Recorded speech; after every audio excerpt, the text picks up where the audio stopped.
Blonde Infidel.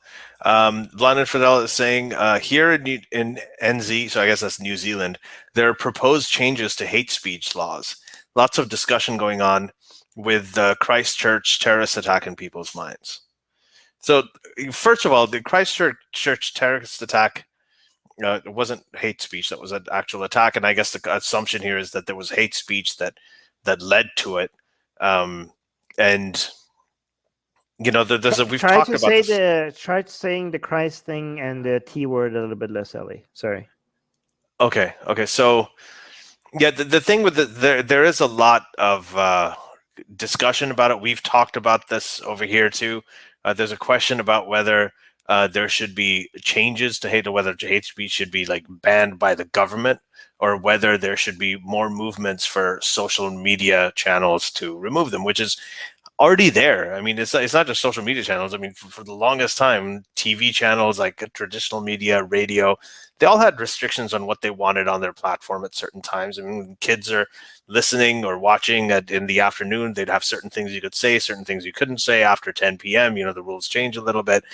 So now the social media companies are also kind of adjusting to it. There are a lot of issues with it, like we're talking about YouTube's ridiculous rules. There are a lot of glitches. I really hope that they get it sorted out at some point.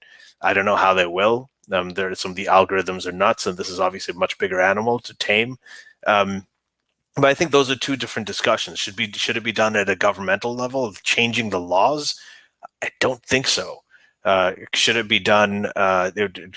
Private companies, social media companies, should they be able to decide what's allowed on their terms of service and what's allowed on their platforms or not? That's a whole different question. See, the reason why this is so messy and so complicated and might not happen the way. Okay, so think about it. Like on YouTube, right? On Atheist Republic, we just got a strike for hate speech, which means that right now for a week we can't upload, go live, and do anything on Atheist Republic. So the video that we got a hate speech strike for on Atheist Republic was specifically a video that we were defending a minority person's, a Muslim woman's rights, right? Like it was the exact opposite of hate speech, right? So the way that they're trying to monitor hate speech, not only it's not being very effective, the people who are fighting hate speech are being, like, the algorithm is so dumb. And even after appeal, there was no appeal, because when you appealed it, within seconds, it just, like within minutes, it just rejected the appeal, right? So we're talking about, so what Blonde Infidel is talking about is the government, right? I'm talking about a for-profit company that is motivated to keep people on its platform, right? And for-profit corporations are often a lot more effective, a lot more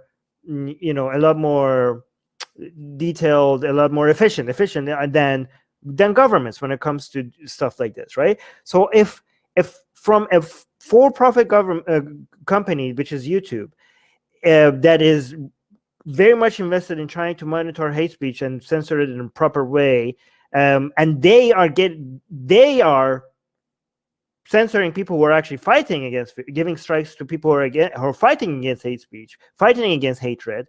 Like, how efficient can a government be? You know what I mean? Like, if this is what you expect from YouTube, what can you expect from the government? So when it comes to monitoring speech and being very efficient at it, I don't know, I'm very skeptical. But I am completely for, private companies having community standards. But when it comes to the government, I think when it comes to hate speech, it has to be more investment done in monitoring who's saying what. I'm completely okay with it. And like, if intelligence officers are like monitoring what conversations are being made where, and finding patterns that leads to certain events and coming in and stopping them.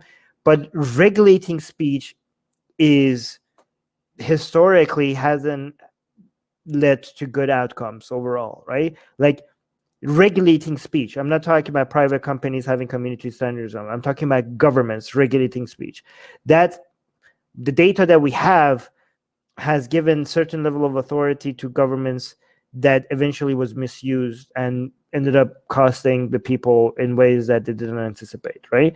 I'm not against doing everything possible to reduce harms like this, but sometimes the solutions that are offered are easy solutions that increases the power of government without fixing what was intended to fix. I'm not saying, oh, I care about speech so much that I'm willing to see some people suffer just because I care about liberty so much. No, I'm saying these solutions, those doesn't even fix the solutions that they were intended to fix.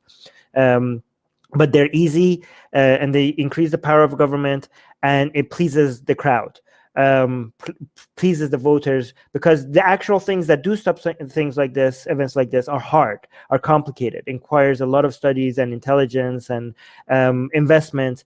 Just banning certain speech is such a quick fix, and it's just it's a crowd pleaser. And I don't think we should let government get away with easy fixes like that. The actual fixes are more complicated.